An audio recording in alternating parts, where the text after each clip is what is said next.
we'll see you next week. Peace out. You're getting all the nervous energy out. Hmm? I'm Something like nervous. that. Good afternoon, Antrim County. This is Antrim County's Veteran Voice Podcast with your host, Matt, Brandon, and Carrie, and our special guest, Lacey Matthews. Hi there. Hi. What's going on, guys? How we Going on? doing?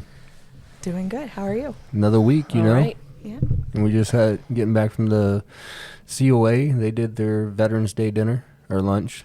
So that was a The very Commission on good. Aging, Yeah. in case anyone doesn't know what COA is. Good presentation, good hosting deal there, and Yeah. one of our own got a quilt. I got a quilt of valor, That was pretty cool. and they surprised me. And I believe it was Friends of Veterans that nominated me for it. Is that right? Yeah. Mhm. Because you guys didn't know, but, well, Matt said they did after. I was very surprised. It was very, very nice. It worked. Yeah. Mm-hmm. That's so cool. Yeah. I was like, wow.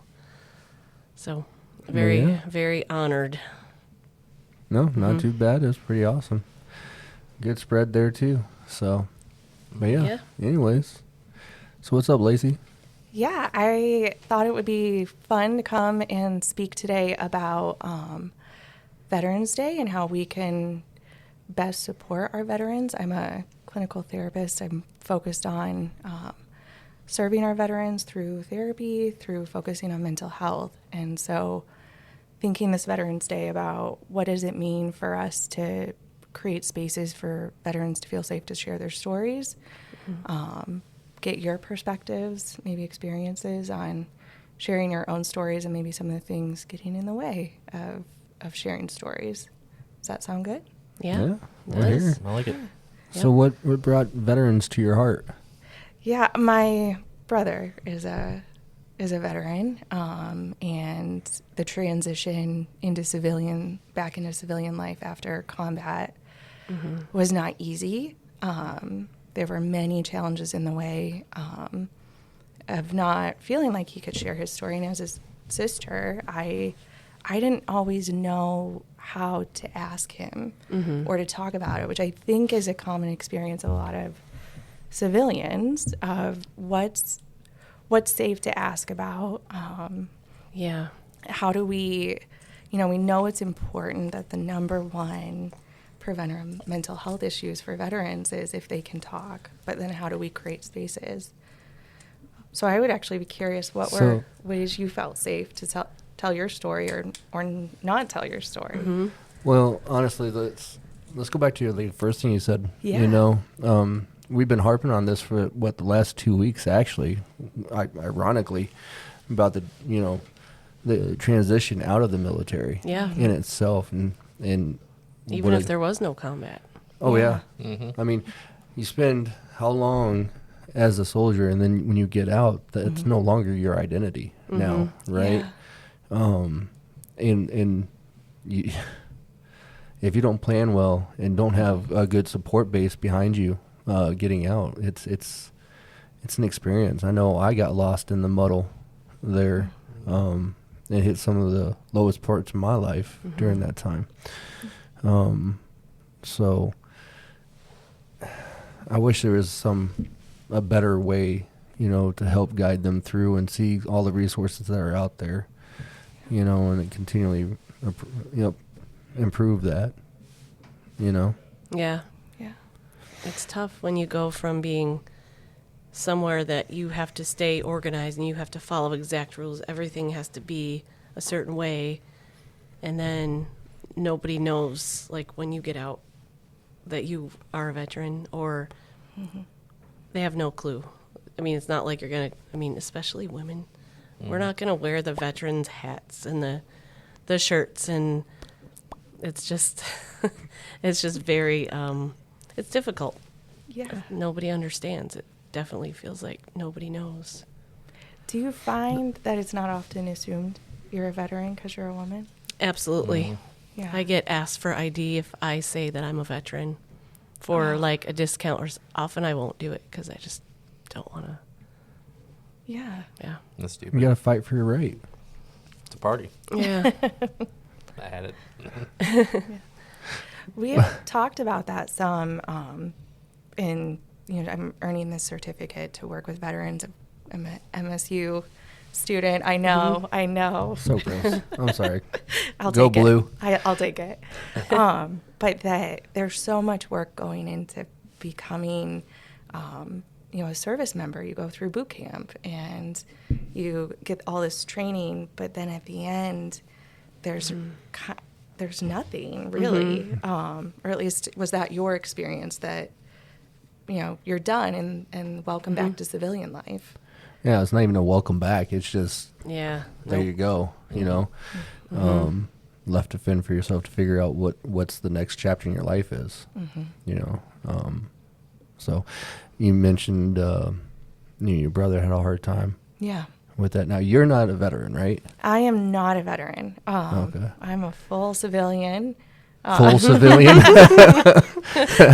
I love a lot of veterans, but no, I don't. And even being surrounded by lots of veterans, I still don't, didn't know their experiences. I felt really kind of ashamed as I started learning more of how in the world are there this many people in my life that I love who this is their reality, and I didn't know. I didn't know that all that went into boot camp. I didn't know, one of the things we've been talking about too is, there's lots of information out there about PTSD, but there's not a lot of information about moral injury. And I don't know if you all are familiar with moral injury. I'm curious. Yeah. So for our listeners, it's, PTSD is the trauma that happens, and we're talking specifically combat. So I want to really, point that out. But with PTSD is the trauma that comes with that. But moral injury is actually this idea of having to do something that has been ingrained in you as morally wrong. So when we talk about going to war and what that means, those are things you have to do in war. But there's still a psychological component that happens of everything else out there says this is wrong to do.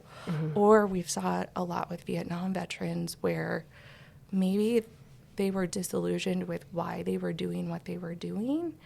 And the guilt that comes with that because it lacks purpose.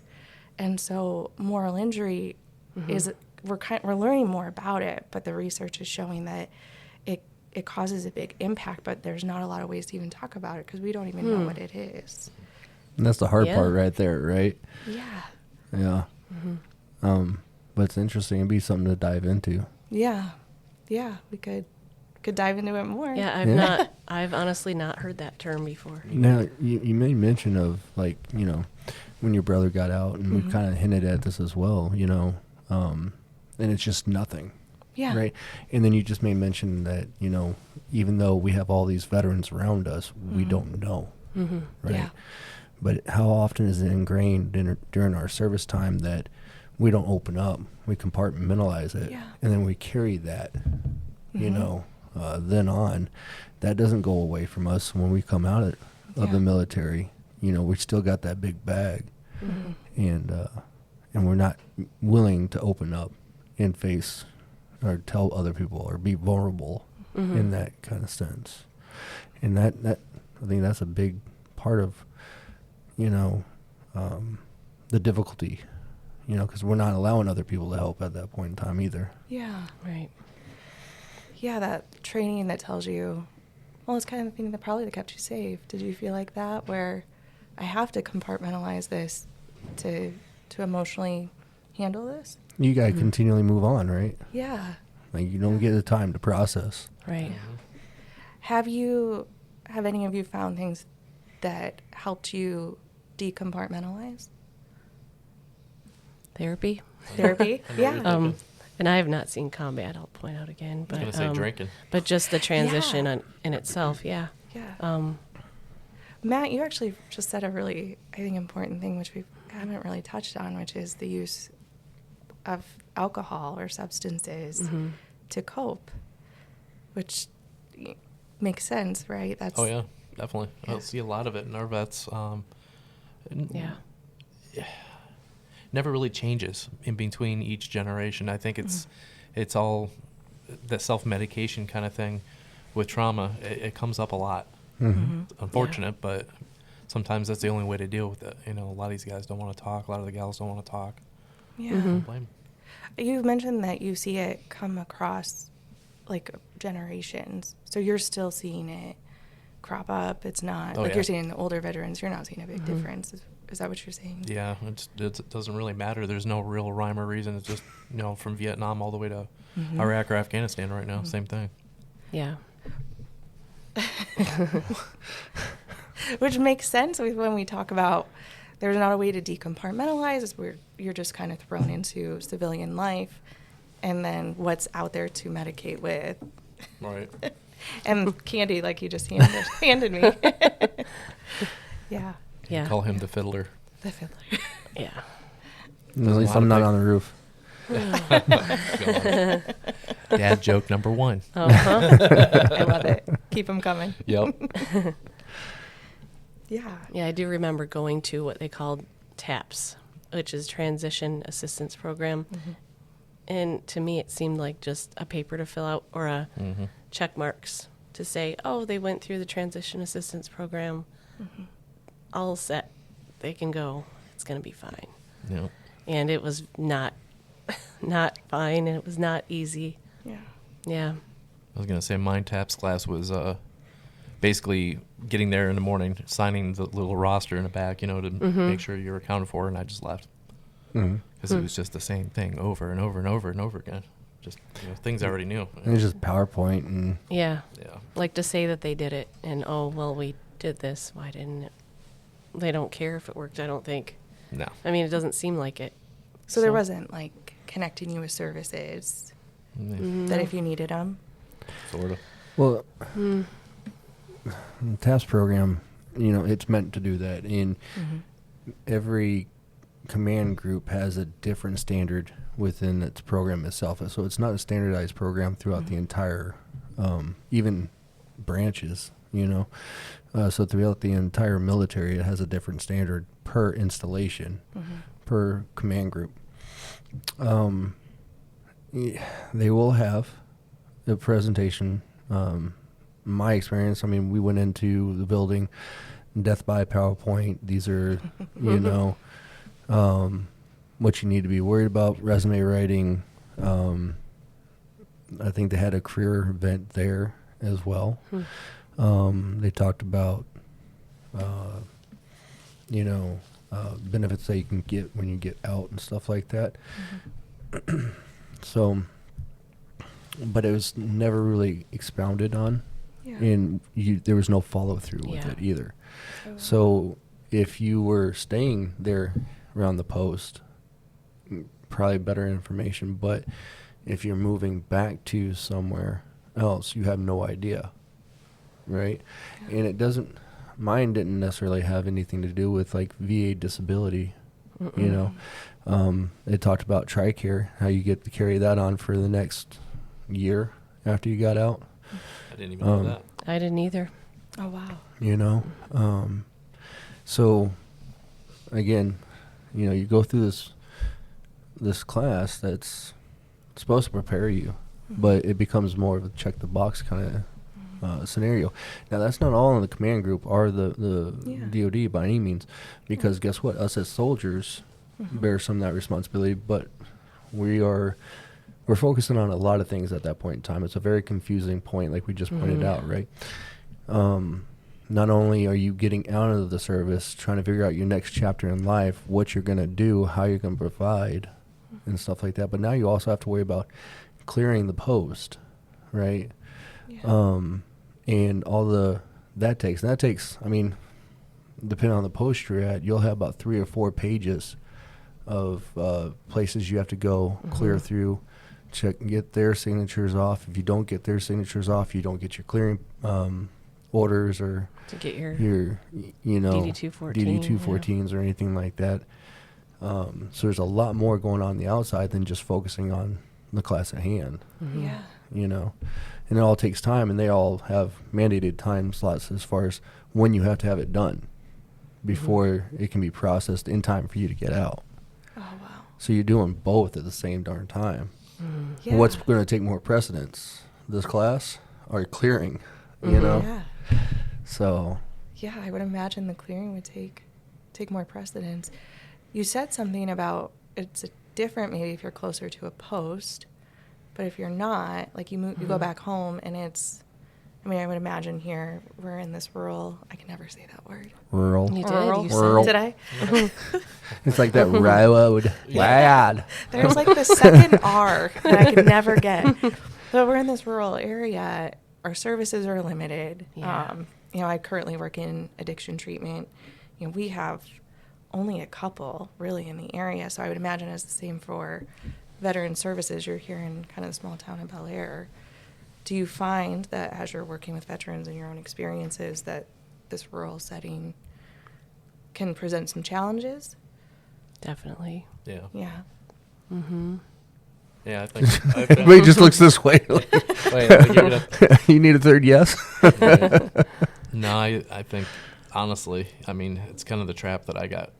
I did it in Florida, but it would have been the same thing when I got out. I went to drinking, and, up here, there's not really much to do during the winter unless you have a snowmobile or you're going skiing or doing some kind of winter sports activity. I can kind of see that as happening. Yeah. Brandon, what are you doing? You- Weird. Taking pictures. You So mentioned t- go oh, ahead. go ahead. No, go. Fine. Tell me about your exit. Like, if you don't mind sharing details, and I'll do the same, because I think it goes along with where we're going with this. Yeah. Mm-hmm. Like mine, I don't know, TAPS class, like I said, I did the TAPS class. I showed up a couple days out of the whole week, but mostly I was out. What about when you got out? The day after you left the Navy. I went to the Eagles in Vero Beach. Okay. Started drinking, and I think that's To the what bar? got me. To the bar. Because I needed to network. I knew I was in a new town. I had to network, find a job, and all that. And the Eagles was nice because we have Eagles up here. It's nationwide, so I was able to network and have quite a few friends and stuff. But I got locked into that drinking's totally acceptable, during the daytime, all day long, or that same routine, just self-medicating. But why? Well, I mean, trauma. Okay. But what did it do for you? It didn't do very much. Honestly, it wrecked my life. Well, the So you f- camaraderie, though, right? Yeah. People that were there. The great that was the great thing was, I mean, the drinking brought you closer to friends and, having people to hang out with and stuff. But Yeah. See, my thing was I wanted to get away, so it was the numbing, right? yeah, yeah. I guess I could say that, yeah. Not having to process all this and the confusion, and you didn't have to forecast or think about the future or anything like Right. that. You could just be numb and have that time right then and there for that time being. Absolutely. Did either of you feel like there was an alternative? Or that maybe drinking really is kind of the only option I have to either numb or find community? Yeah. I mean, I know I turned around and started getting involved with, 501(c)(3)s. C3s. C3s, yeah. I actually started one down in Vero Beach that became national, Really? and it was nice. It gave me that feeling that I was reserving again, and I was still doing something for my country, which is really nice. So that was my way to escape, was just to get involved in every organization I possibly can. I can still feel that way, but Yeah. Yeah. I just keep pushing, Yep. Yeah. What about you? What about I don't know. How was your... when I got out? Yeah. Yeah. Well, I got out on a little bit different circumstances, right? I was in the middle of a divorce, mouthed off to the wrong people at the wrong time. Mm. So that kind of got me out, right? And I was infantry. What the hell are we going to do when we get out? I had kids, So that brought me down. And I started getting with this one gal that I had no business being around and stuff like that, and started doing stuff, and and it was just a way not to have to think about that or feel that, right? And it took me a little bit to get out of that that lifestyle, so to speak. Yeah. But it became where it was like an every weekend thing, and sometimes even through the weekdays that we'd be doing stuff, you know. So, Yeah. and then after that, it took me a good couple years to find my way, you know, to actually put my feet down and catch myself from that steady, what felt like falling and no direction to go. The sense of brotherhood was gone. You know, there was no more family, so to speak. And, you know, Yeah. no direction, Yeah. period. And finally, you know, started getting my wits about me again, moved out of that area and came up here and got into school. So I had a reason or, you know, objective or mission or something, Yeah. you know. And then through that started, you know, building connections and stuff like that. So there's your support group, right? And then joined the fire department, and that fulfilled that sense of brotherhood and service, you know. But I'm telling you, I don't know about you, but it took me about 2 years to find my way through all that, even with the services, you know. Yeah. That's a really powerful story. I think it really highlights, too, what we hear so much about, you know, doing social work and in therapy. What we're hearing from other veterans is that it's this just, like, period afterwards where you feel maybe like you're floundering, and there's not spaces to kind of to share that, and even if you could, right? Does that feel real? Yeah. No, you said something about I mouthed off to the wrong person, and that made me think of, you know, one of the things that's not often talked about is when you have any kind of trauma, a common, you know, reaction actually is a temper or mouthing off, but how that's impacting military or service members before they leave, because it's not necessarily, it's considered, you know, subordination or seen as rebelliousness, but it's actually a trauma response. Then how do we address that? So are you saying that was kind of your experience too, that maybe you were reacting in such a way, but it was seen maybe just more as... Well, see, when you're in the military, that's a whole nother story, right? Yeah. Because, and even at that, the military of today is, what, you know, seeing like the changes, where beforehand, to give or get an ass chewing, that was just standard, Yeah. you know, especially in the combat theater, right? I mean, everybody's getting at everybody. So The Your combat life's in danger. theater? What's that? it's like Iraq, Afghanistan. Oh, I'm when you're sorry. deployed. Okay, that's what that So, means. Oh, Because when lives are at risk, like, you can't be yeah. fragile. Yeah. I mean, I was not in combat, but I can only imagine. Yeah, I mean, in the military, you have to take things seriously, and there has to be a sense of urgency. But that trauma response, I bet, I mean, I don't know how that would transfer over to civilian life too, because Yeah. we I hear think- about that. We talk about that. I mean, any kind of trauma is what kept me safe at one point that's now hurting me at a different point. You know, so even not military, civilian, that's true. There are things that kept me safe, and now I'm in a different environment, and I'm not, it's hurting me now. And kind of going back to how this conversation started, the importance of transition. Yeah. Yeah. You get better at it, definitely. Takes a Way little better. Transition. time. Or, Yeah. I mean, it was hard for me to transition too. I mean, I came back from, you know, I had all these good friends that I established, and as an adult, you know, I left when I was 19, I was gone for 4 years, made all these good friends, which they're still to this day, 20 some years later, my best friends. And so you get to this new place. Well, I ended up moving away from my actual home downstate. I went to Selfridge, and I was like, I don't know what to do. I can't find a job. Yeah. I want to go to school. I had the GI Bill and stuff, so I'm like, okay, I guess I'm going to go in the Air National Guard. That was in April of 2001.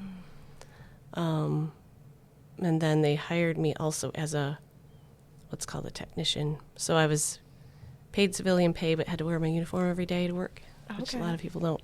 I didn't know about that until I did it. But it was tough for me because it was another world. Really? Even between service branches like Guard versus active duty. It was tough to transition because then you're kind of like an outsider. No matter where you go, I feel like, you feel like an outsider in more ways than just a civilian job to a civilian job. It's people don't really understand you, and there's not really, like you said, there's not a space or a place to talk about it or a reason or any kind of help. I had nothing, and I didn't know about the TRICARE thing. I didn't have insurance for a while. I mean, I did once I got that civilian job, but that was tough. And also, I basically worked and went to school full time, and that's how I handled the change. I just like workaholic type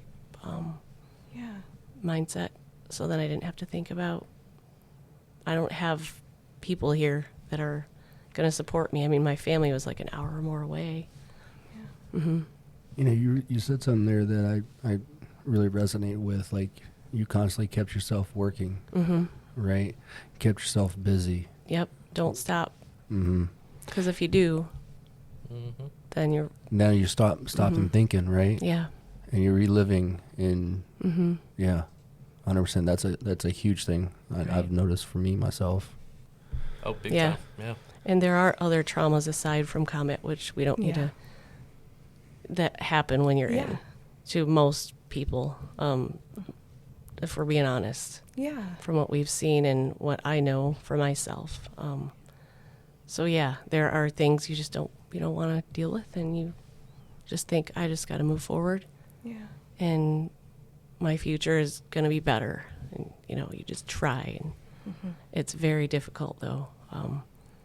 I know at one point, I remember calling my parents. I was just so stressed. This was after 9/11 happened. We were all just working like crazy, and I worked in finance, so I wasn't like activated and sent somewhere at that time. When I was active duty, I went to Saudi Arabia just for a few months, and I was just on base. She had pools. I had a pool. There was a pool there. And I had air conditioning, and I didn't have to stay in a tent because I was Air Force. Air Force One. Yep. Army Zero. Right. I mean, they get paid to stay on our posts. I mean, that's... Yeah, that's true. Yep. And I worked in finance, so I saw that happen. Jealous. But I don't know what was I Oh, I'm sorry. No, it's okay. No, it's fine. You were talking about stressors. Yeah, I was extremely stressed because there had never been a war like this where the Guard was activated and we had to figure out how to pay people. And it was just, this is people's livelihoods. They're being pulled from their jobs as civilians because they're in the Guard. Most of these people were not full-time. There's a few, but most of them were not. And they ended up getting deployed, redeployed, and then you're dealing with all that. Everybody's angry. It was just a vicious cycle. It was really tough to deal with, and I did that. I was there for 3 years, probably full time. But anyways, it was tough. I was extremely stressed. I was going to school full time. Wow. I remember calling my parents and just like saying how terrible this is. Like, I don't know what I did. I should have stayed in, or. And then my dad worked down at the Army Tank Automotive Command down there, and it was about a half hour away from that base. And I remember him saying, like, "Hey, I need to stay at your apartment with you for a while," because he knew I think that's why he knew I was having a hard time. And it helped, but I didn't know about, go get therapy or Right. who do you talk to about this stuff. There wasn't really any kind of offer or option or information about it. So, Yeah. it's tough when that happens. Yeah. I like that you shared your story because I think you're touching on a common misconception and a misconception I had before even entering this world, which is if you haven't seen combat, then you don't have trauma. Mm-hmm. And we've kind of touched on some of that stuff of, Yeah. I go from every day being told what to do. Mm-hmm. I have a sense of brotherhood. I have a sense of camaraderie and a point to no kind of transition Mm-hmm. and left, would you say, floundering? Would that feel true? Yeah, and I felt very isolated. Isolated, yeah. I didn't feel like I could relate to most people that I worked with. They were all, I don't think anybody, well, maybe one other person was active duty when I first started prior to that. So we're like the different ones, we got to fit into this. Yeah, so it was tough, but yeah. Yeah.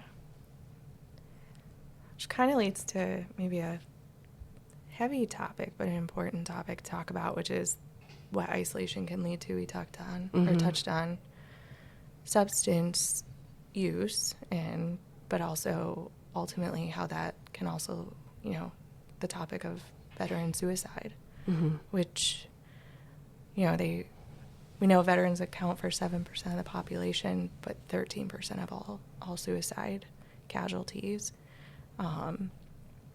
What kind of supports, or maybe have you found for, suicide support, or, has that touched on, is that something you all would feel comfortable sharing from your own stories?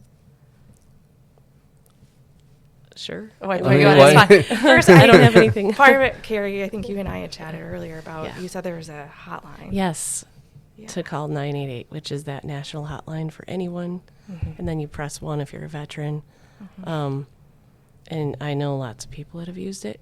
I did Yeah. at one point, and it doesn't have to be like, hey, I feel like I'm I'm in that place right now, but it's just if you need to talk. Yeah. And I wish that had existed back then, because it's a lot of people are afraid, like, oh, they're going to find out who I am, and then they're going to, no, you can be anonymous, and they can help you, connect you to someone that can help further if you want. But a lot of people need to know about it. We try to share it as much as possible, so that's a good topic. And we have cards actually out front, and sometimes when I try to remember to give them to people when they're in. So it's important to know that there's at least one thing, and there's more. Yeah. Yeah, the That's importance just, of calling. Yeah. Is there a fear that you'll be found out if you call? Mm-hmm. Mm-hmm. Really? Oh, yeah. Yeah. There's a huge stigma Several reasons. with that, and especially like, in I don't want to go too far down this loophole or this Yeah. avenue, Right. but like the red flag laws, especially today, right? There's going to be a lot of people who are too worried that their ability to protect themselves, or they'll become flagged because they identify themselves, Yeah. needing assistance with that, Yeah. Right.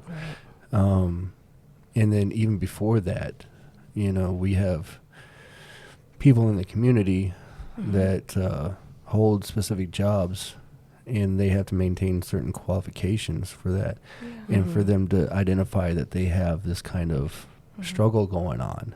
Yeah. They're worried their position is going to be taken away from them. Yeah. Then that means their family, right? They have no ability to provide for their family at that point. From that point on, and then you're wearing this huge label. Yeah. I think that's a big thing with it as well. Right. Especially earlier on, the wheel turns slow, and it is turning, and Yeah. that label or that identifier, is becoming less of a concern, and everybody's understanding it a little bit more, I believe. But it was a huge thing, especially, when you got out of the military, right? and they ask you on your employment applications whether you served in the military or not.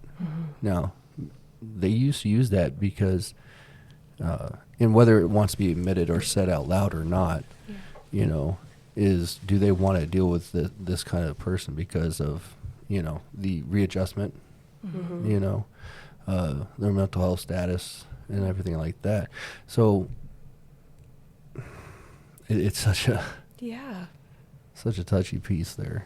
Yeah. I feel like you're kind of putting a target, so to speak, on your back if you do call. Is there a fear of losing benefits? With what? When you call? Yeah.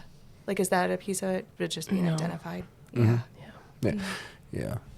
The VA is not going to do anything. If anything, the VA actually does a pretty decent job of helping people with the, you know, counseling and services and stuff like that. Definitely. Yeah. Especially with the recent laws and everything. Yeah. Or the benefits being passed. You know, they got the, I'm blanking on the name. I want to say it's CARE Act. But The community care, no. but they didn't call it that. Yeah. What is it? Yeah. What does it have in it? So basically, if a veteran is having a you know, a flare up or a crisis situation, they can go into any treatment facility, emergency room, and say, I'm a veteran, and it'll be 100% covered, right? Yeah. The treatment there, as long as they're getting help for their, you know, the mental health side of things. And then they are entitled to, I'll have to get you this back, but I want to say they're entitled to 16 or 18 weeks of out-of-patient care, clinical, for mental health, and 12, up to 12 weeks, I believe, for inpatient. Yeah, sounds about. Yes, 12. Yeah, I had to think about that. So, but I'd have to go back and verify those I'm those asking you on deals. the spot. Yeah. But, you know, that's just another program that's out there. And then on top of that, they have the intensive cares like Battle Creek, Chicago, where they're inpatient, provided by VA, you know, where they don't just take care of the veterans, you know, emotional and mental health. They take care of the physical health as well, treating it as one whole piece, because if one's out of balance, then all of it's going to go, right? You have the crisis line. You have anytime you call into the VA, you know, they ask you if you're experiencing any kind of mental health, and then they'll get you the right people as well. So, Yep. And if you say yes, they'll say, okay, well, would you like to, you know, they go on and they'll tell you what your options are if you have something going on. It's not like it's extremely urgent. It's like, hey, would you like to talk to somebody or have a therapist to talk to? And you can say yes. And okay, well, we'll have someone call you. And they make it easy on the veteran to not feel like pressure or like, oh my gosh, we're going to, you know, they don't make a fuss over it. Yeah. But they're taking care of people. Throwing candy. Thanks for the candy.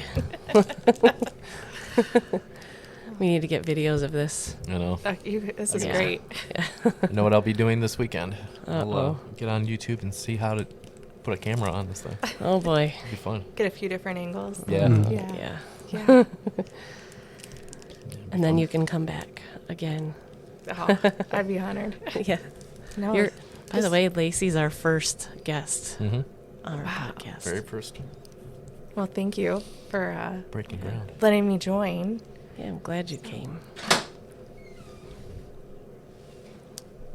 We have a visitor. It's okay.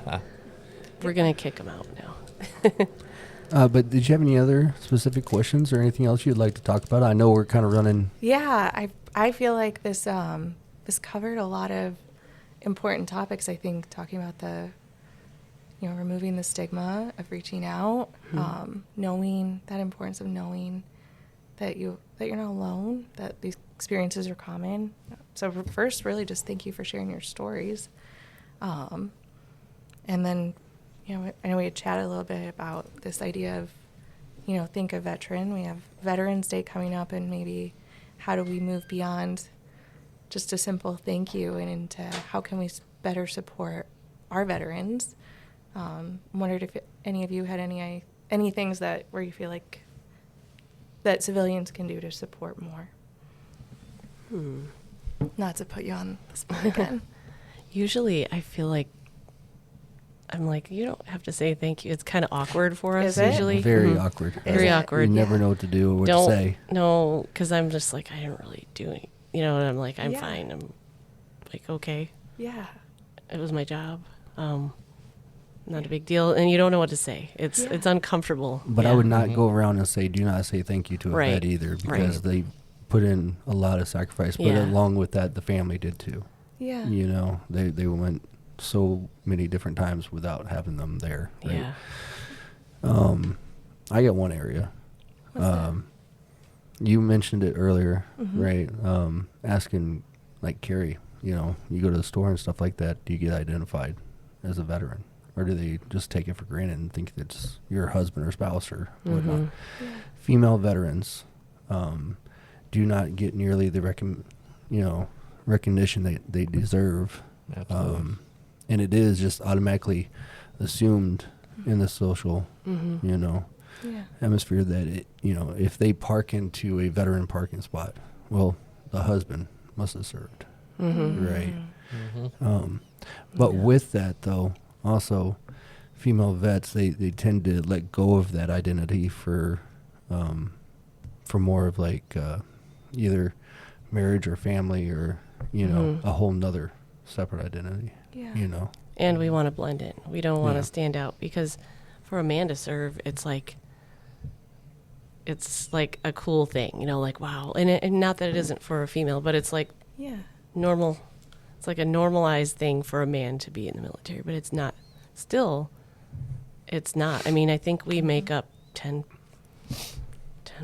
of the military population, if I Wow. recall correctly. I might have it wrong, but I think that's what it is. Yeah. And I'm like, that just seems really low. Yeah. I thought it was higher.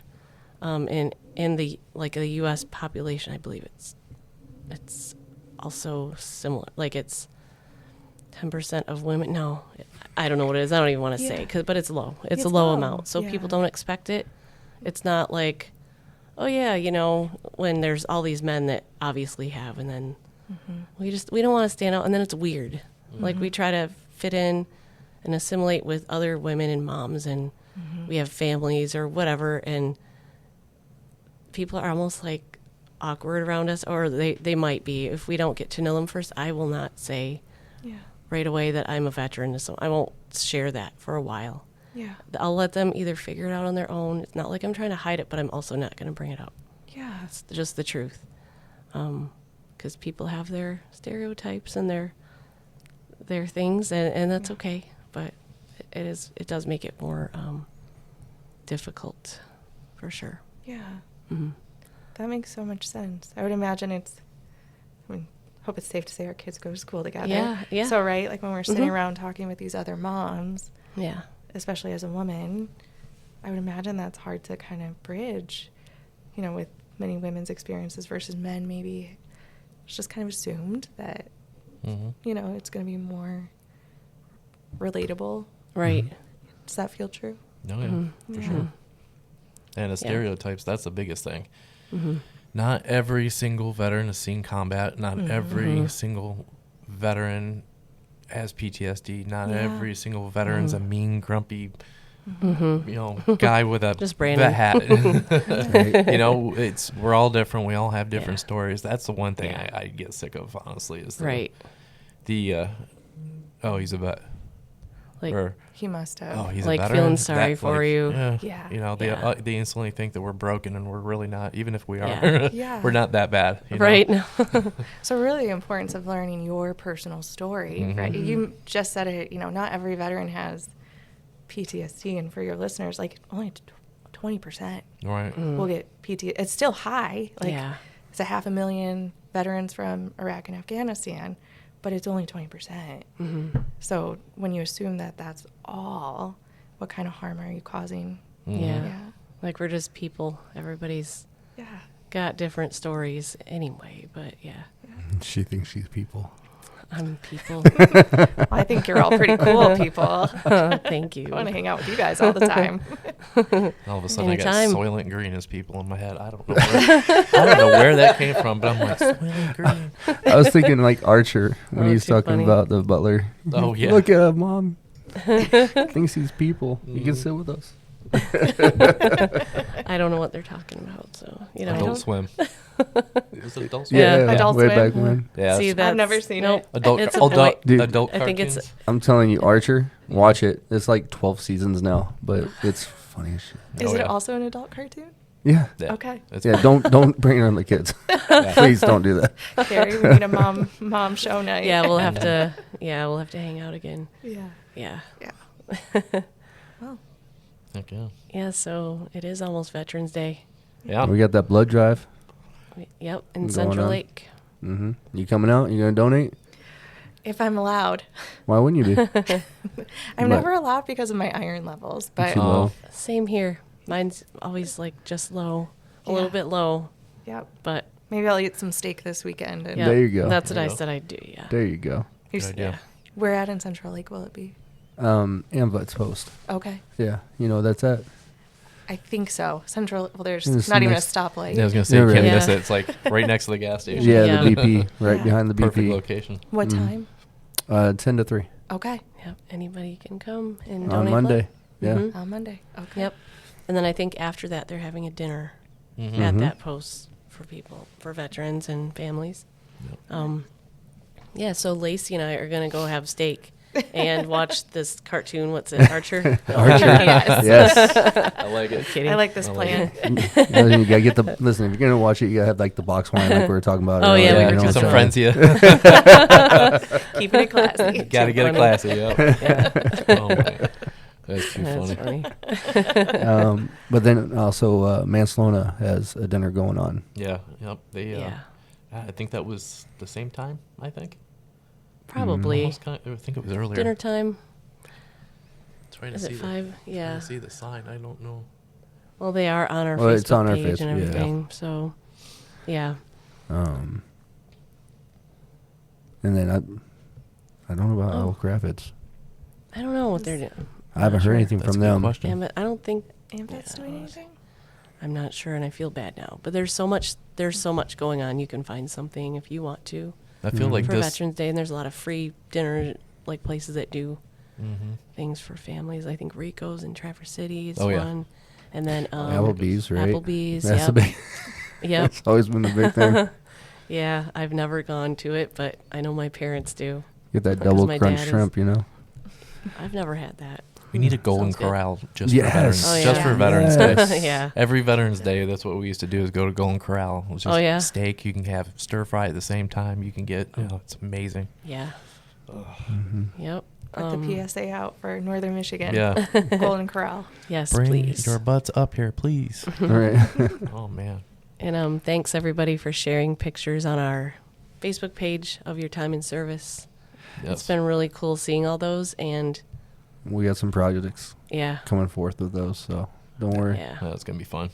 it's fun seeing all those and having everyone talk about what they did, and yeah, I like seeing all the see 'em young in a different faces. light. Yeah, Like, yep. especially some of our older veterans, like I've the seen them. Korean. We have a couple of Korean veterans Yeah. that, you see their pictures and they get that little baby Yep. face. You just Yeah. almost want to squeeze them right through the picture. It's kind of funny because these guys are like these, well, you think they're kind of gruff or whatever, but no, they're big softies. Yeah, I love it. it's fun. Best part of the job. Mm-hmm. So, Yeah. well, you want to leave it at that? Yeah. Thanks for coming in. Thanks Yeah, for Lacey. having Thank me. you. Thank you. Thanks for bringing attention to, these subjects and stuff like that. I mean, the more we get out there, the better this will become for everybody. Yeah, Yeah. thanks for sharing your stories. Oh, Yeah, absolutely. thanks. Well, you guys have a wonderful weekend. Stay out of trouble, and we'll Mhm. see you next week. Peace out. All right.